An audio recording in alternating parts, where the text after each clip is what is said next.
Bonjour à tous, je voudrais exprimer quelques mots en hommage à mon cher ami Dov Uzan, qui nous a quittés beaucoup trop tôt, du jour au lendemain, de manière tragique, totalement inattendue. Lui qui représentait tellement la vie. Dov a rejoint le Olam HaEmet cette semaine, mais en vérité, déjà dans ce monde, il vivait totalement son propre Olam HaEmet. Dov était un homme de vérité. Il suffisait de le voir pour avoir un avant-goût de ce qu'est le Olam HaEmet. Ce n'est pas seulement qu'il disait ou qu'il accomplissait la vérité, mais il incarnait totalement cette immense vertu de Emet, de vérité, d'intégrité. Je me souviens, il y a 20 ans, je l'ai connu lorsqu'il était jeune marié à Kiryat Yovel. On s'est retrouvés dans le même kollel Erev, donc le kollel du soir. Et alors que nous venions des yeshivot Gedolot, Dov était encore dans l'apprentissage. Il débutait l'apprentissage de la Gemara, du Talmud. Et ce qui m'a profondément marqué, c'est son assiduité, mais surtout sa façon de poser les questions. Je me souviens qu'il posait les questions sans jamais se laisser impressionner, il cherchait juste à apprendre.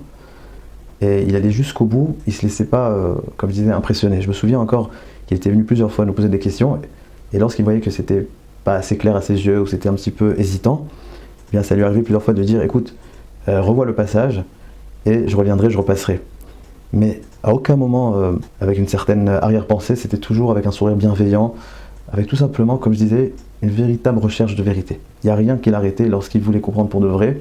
Je me rappelle, il était encore avec son dictionnaire, il traduisait, il y avait énormément d'annotations tout autour de sa Gemara, il voulait comprendre et comprendre. Et il n'épargnait aucun effort pour faire le maximum, pour intégrer véritablement chaque mot de Gemara, pour trouver un sens et pour donc grandir et grandir. En voyant son engagement déjà à l'époque, sa recherche de vérité, je n'avais aucun doute qu'il deviendrait très grand. Smicha après smicha, il est passé de jeune initié à la Gemara à un véritable Talmid Chacham d'envergure, un Talmid Chacham rempli de Torah, rempli de connaissances, et pas seulement de connaissances, mais de Torah vivante qui l'accompagnait dans chaque pas de sa vie. Il a passé sa vie à se dépasser encore et encore, à se surpasser dans tellement de domaines.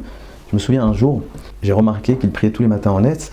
Et assez intrigué, je suis allé le voir et je lui ai dit, comment tu fais pour te lever tous les jours sans exception, honnête, toi, père de famille avec des enfants à bas âge, te lever tellement tôt tous les jours, comment tu fais, t'es pas fatigué? Et il m'a dit une réponse qui m'a totalement bouleversé, que je retiens jusqu'à aujourd'hui.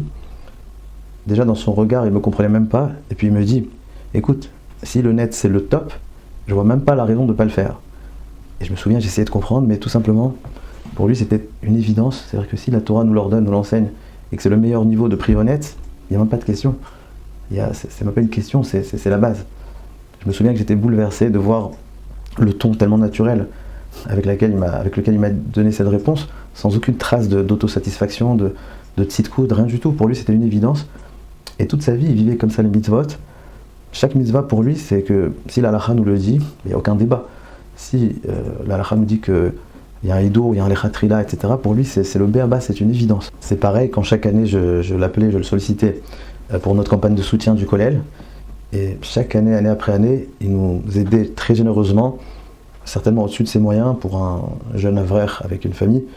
Et lorsque je le remerciais, il me disait toujours avec le même ton, mais c'est le béaba, j'ai rien fait, c'est la base. Si je fais pas ça pour la Torah, alors pour qui je le ferai?